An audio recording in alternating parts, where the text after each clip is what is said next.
Walked all day till my feet were tired.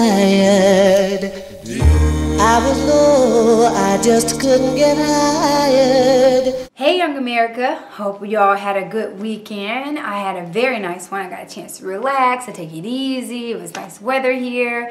Got to celebrate a birthday. That was uber fun. So, a very good weekend over here. I know many of us are getting started back into our work week, and we are just fighting to see another Friday. Ain't that right, people? Ain't that right? That's all we try to see. But until then, we must work. All right, my name is Jasmine Jones, and I am here with the weekly address to young Americans. This show is sponsored by an organization called YOU, which stands for Young, Organized, and United. All right, so today's show is dedicated to all my job hoppers, my free spirits, and those of us who just trying to figure it out, and that's all we're trying to do. Well, one thing I want to talk about are what are your transferable skills? And the reason why this conversation is important is for a lot of people in our generation, we job hop. We're trying to figure out where we fit in this world. We're trying to figure out what industry works best for us. And sometimes we get a job and then within 3 months we know we hate it. Now, I am not advocating for that behavior to jump around. However, I do believe that some people have to go through certain changes in order to really find their course in life. So regardless of the decisions you've made, what I want to do is support you so that you could be successful in finding what you really love. So this show was actually spurred by a conversation I had with my lovely sister, who talked to me about one time she emailed this woman who has a blog called The Savvy Negotiator, who writes back to her followers. And the woman made a point about job hoppers. She said, look, it's not about you switching job to job, it's about how you tell the story to your employer. And she said, I want you to start by highlighting your transferable skills. So I thought that was a great topic to share with everybody and maybe dive into. So let's first start off by defining what are transferable skills. So transferable skills can come from formal education or training, or they can come from informal life experiences, such as working for the family business, or such as traveling abroad and having to work out travel details with your family. I mean, anything can come up that can give you some type of transferable skill, but how you would name it is something like good note taking all the way to Excel skills, or you would name it such as great project management skills, very organized, things like that, right? So very organized is more of a characteristic of your work style, so don't use that one. But whatever the case may be, you get it. That's what transferable skills are. Now, what I want to do today is I want to talk to you about how to start with identifying what yours are. Then the second thing I want to talk about is what your first step is to present it. And the third thing is how you discuss it when it's time to present yourself. So, very number one, how do you discover what your transferable skills are? So 9 times out of 10, you have to sit down and you need to think of all of your life experiences, but mainly really focus on your job experience or any time after high school. And if you're still in high school, think about what you've done in that high school time. But think about all the skills you gained. What did you do? Were you, doing purchase orders for people, or were you typing up notes, or were you doing scheduling or setting up meetings or things like that? All of those pieces are very general characteristics that employers look for. Now, depending on the level of the job, it may need to be more sophisticated. But the point is that no matter if you want to be in this industry or this industry, those transferable skills are still wanted, okay? Customer service is a huge one. Everybody wants a nice person. Who wants a Scrooge, right?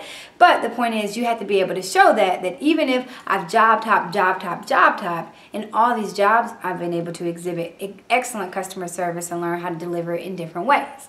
So, you got to take the time, write down your transferable skills that you know that you've done in each of the jobs. Then I want you to think about your ideal job, or the one you're applying to right now. What do they want to see? Out of all this that you wrote down on one list, identify the ones that count. And when it's time to really talk about it, focus on those, okay? So that's step number 1. All right, step number 2 is your first chance to present yourself, which is your resume.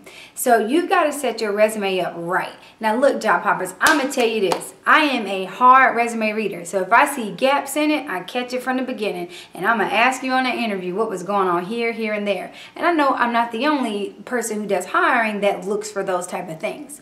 So what I have to say to you is that when you are if you are a job hopper and you know that there are gaps, what's going to distract me from those gaps is what you have at the bullet points. So the bullet points are where you highlight those transferable skills that I want to see. Okay, so you take that list that you scoped out and you put it in each of the jobs that you want to really highlight for me to read, okay, or for me to see.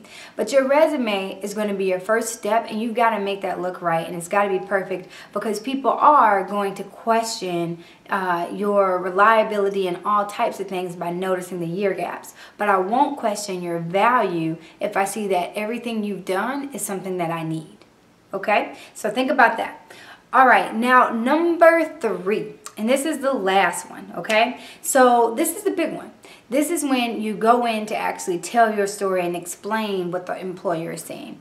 Now keep in mind, when you go into your interviews, you're going against people who've been in the job for like 4 years. You may be going against some new college grads that are like fresh off the scene of campus. So you've got a lot to compete with, and you know that I have job hopped, right? Well, I don't want you to go in there thinking that you're at a loss. What I want you to go in there is thinking, hey, I have this much experience, let me tell you about it. And I think the most important thing for you to do is weave how your experiences in these different industries have helped you grow professionally and personally. Tell that story. Let the employer understand exactly where you were going through, what you were trying to find, what you discovered in that journey, but let it be cohesive. Let it be focused. Don't let it sound all over the world like I took chances and all of this. We want to hear you take chances, but we want to see how it led you somewhere. Where was the final stop? How did you get here? So what I want you to do is practice that story over and over again, because you're probably going to have to say it over and over again. And just be ready to really patch those things together so you don't feel like, someone is judging you for trying to figure out your way, okay? So the most important thing from this conversation is to remember, don't let your job history be the detriment of you. Be able to tell that story that you need so that an employer can see how valuable you are. I hope this helps you out there, and I'll see you next week. Bye-bye. Seems like everything I do is wrong, but I finally got a job.